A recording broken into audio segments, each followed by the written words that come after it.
Libya. Now, I'm an old infantry veteran, and this war in Libya, you guys, is not about fucking oil. It's not about helping the fucking people. It's about fucking water. Man-made river. Everybody should fucking know about this. I'm sorry for saying the F word so much, you guys, but I just hate these wars so much. I'm very passionate about this. We are killing people, murdering people rather, and the United States taxpayers paying for it. And it's just insane. A man-made river in Libya. You got to check this out. Libya has built one of the biggest aquifers in the world. They're supplying. This is a desert country. This country, if we wouldn't attacked, this is all online right now. This is basically mostly done. This is a map of the aquifers. What happened is the Libyans were looking for oil in the Sahara, and they found this huge deposit of water underneath the ground. Libya's a great man, and what Gaddafi did for the last 20-something years, he's been building this huge system of pipes and reservoirs throughout the country. Now he put in pipes, giant pipes, and he put this stuff underground. I've still pictures of it. There's a digger with a trench, and here's one of the aquifers that Libya built. These things are massive. You know, there's no water over there. Now, Gaddafi's plan was to green the desert, and he was doing a good job. Now, Libya is totally independent for energy. They built this thing with no money from the IMF or the World Banks at all, so they're totally autonomous with their projects. Brown and Root were the ones that, I guess, that built the thing. It's a big company over here, engineering company. And here's the pipes that the water flowed through the desert.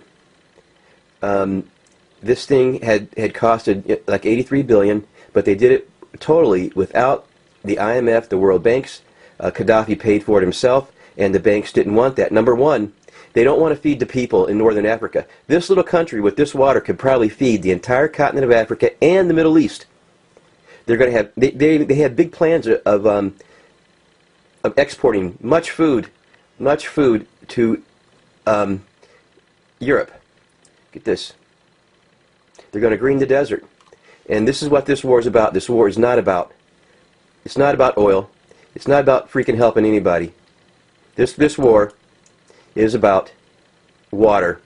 Water is much more important in the desert than oil. And Gaddafi had one. He said, "Fuck you to the World Banks." He said, "Fuck you to your loans. We don't need it. We're going to do it ourselves."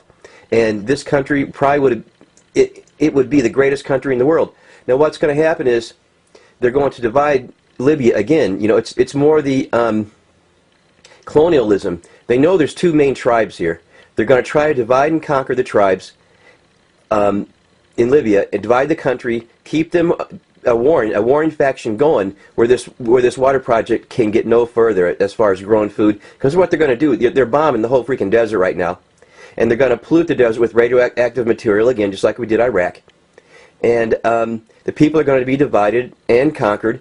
And this water project is never going to get this massive greening of the desert. It's not going to happen if there's this conflict going on. And like I said, this thing's basically done right now. The final stages were just making farmland and growing crops and putting people to work. You know, this would have been an oasis, a giant oasis in the middle of this desert. Now this water is projected. There's so much water, and it's pure. It's like some of the best water on earth.